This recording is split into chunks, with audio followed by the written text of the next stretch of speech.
for the BMWs na very sporty, as a type.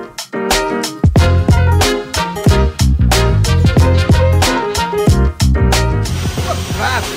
Nice reference. Sino ka ang ganda hindi mo kakayanin?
Status update, we're currently ngayon in the BMW 3 Series. Finally, I missed this car because, well, it's a low wagon. I prefer wagons nga, diba, over SUVs and crossovers, and this is basically my type of car. So finally, I'm driving this car. I'm behind the wheel of the 3 Series Touring.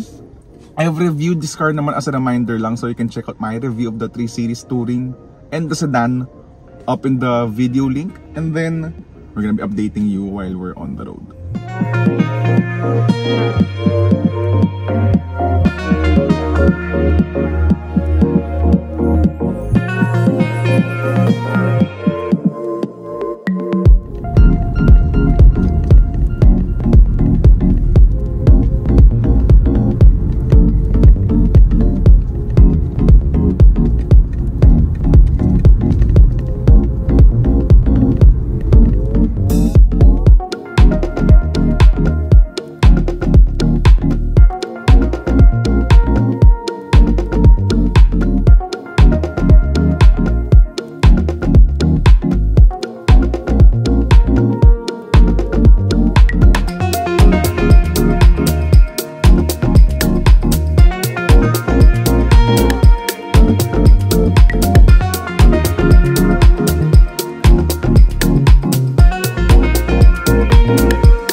Status update lang, we arrived here sa, you know what, hindi yung pangalan ng hotel, I don't even know how to pronounce it.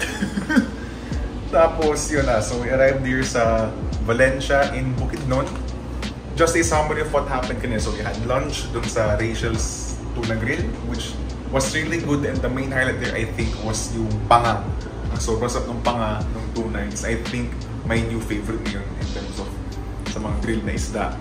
Anyway, after our lunch, dumiretso na kami dito to yung Valencia in Bukidnon. So it was an additional 6-hour drive or so actually, ang habang drive niya.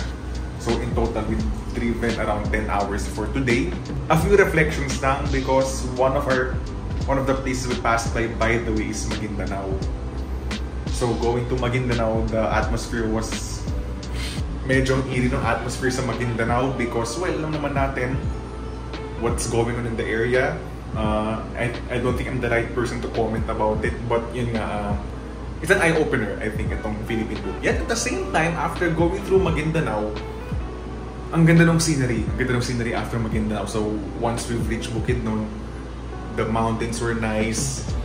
The videos don't do justice, I think, with how beautiful the Philippines really is.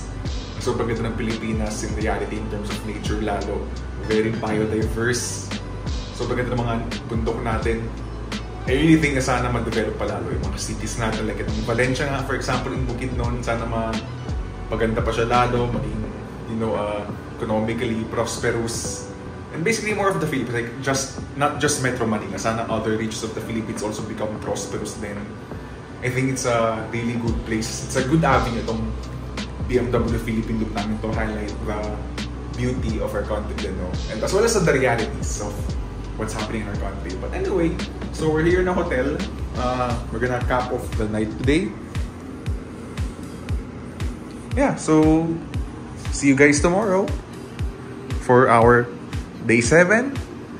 Honestly, I lost track. But anyway, yeah, we're gonna be sleeping here for tonight.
Just waiting for you.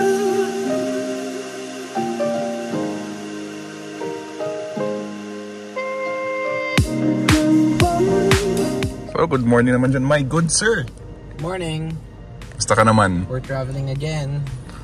Roro naman kami, pero this time medyo mas mahigpit ng inspection for some reason. Pinababa kami para ilagay yung mga malito sa x-ray or backpack pa lang.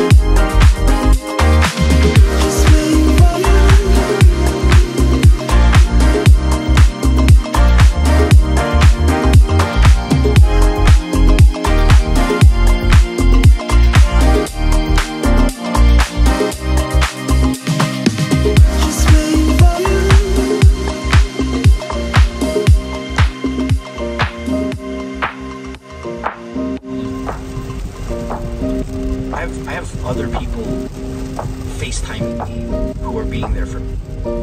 When you read it, Sam, when you read it, some guy messaged me today, I had stage 3 liver cancer, man.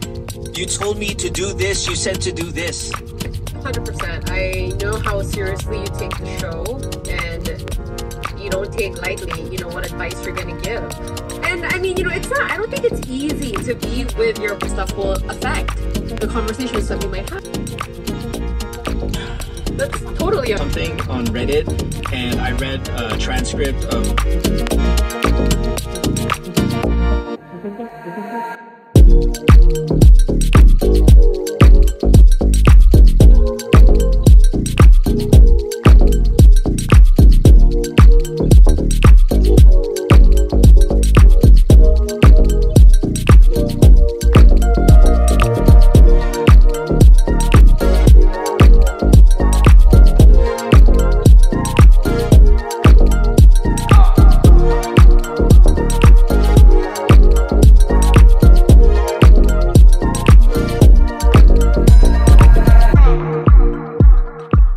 Yung aming fast cut na Raw Road, by the way, ay na-cancel. Dapat 10 AM, naging 12 PM. Diba? It's gonna be Montenegro for 12 PM. Montenegro. Yeah. So yung fast cut, wala yun. Kasi apparently nagkaroon daw ng strike. Ano ng... Ay, sorry. Monetization, dude! Sorry. Nadala ko ng emotion. Pero yeah, things happen sa mga ganitong bagay. So, pretty much expect. Tsaka Bora na kami pupunta. So, wala, magda-dad bod lang ako doon while si Aiki magmamuscle fit. While running in the beach. I just wanna share that. It depends on him if he wants to put it there. Salamat na! But going back to this, I just want to share that we're really happy with the cars, guys. I mean, etong 3 Series, sobrang solid. Grabe. I made an appreciation post for this specific car yesterday, and it was so true. Sobrang saya talaga gamitin ng coaching ko. That's why wagons are one of the best cars you could ever own. Bias na Mazda 6 wagons. Well, I love wagons too. I have lots of them. Yeah, follow niyo pala ako, si Balawi Boy pala ako. Yun lang. Same, pero mas SKL lang. mas influential ka na nga compared sa akin eh. Ito pala yung boss namin, si Sir Brennan. Hey, I just wanna share. Hello po, Sir Ikes. Sinisira ko yung vlog niya. Ay, alam mo ba kanina may sabi siya sa diet? Ano sabi? One day a week. What? Kasi sobrang strict face. So guys, ano yung pag sinapak ko tong vlogger niyo sa harap niyo? Sabi niya kay Asi, si Alex di na talaga nag-breakfast. One day a meal lang siya. Tapos parang kami ni Asi. I know. One Guys, day a meal? guys, if this guy makes humor like that for you guys, I don't know, man. Anyways, there's a different port na pwedeng puntahan. Red Bull Port. Okay. So TLDR, nagkaroon kami ng change of port because of that fast cut thingy. So, kami ng port. 60 minutes away lang naman, di ba? I'm not sure, pero it's somewhere here in Bacolod. Yeah, Bacolod pa rin. So, malapit-lapit lang. Yeah. So we're gonna shift ports, and hopefully we can ride the road na. Yeah.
Laka namang tanker na ano, no, na bagay.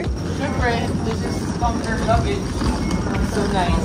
Yun, no? Tura pa lang, forma na. Tapos gusto ko yung size yung uneven. Which is very good pang e-commerce. Actually. TUNKR. Solid, solid. Ganda. It's nice.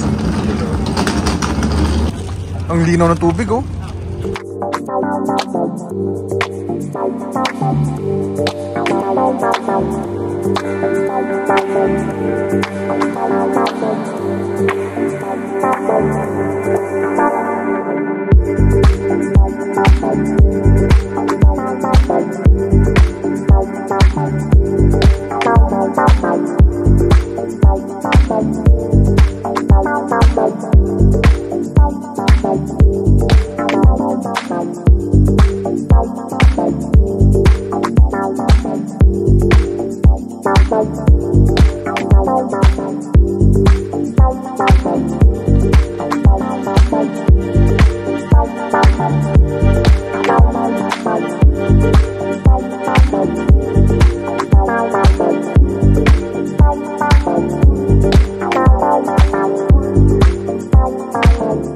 Kaya ba?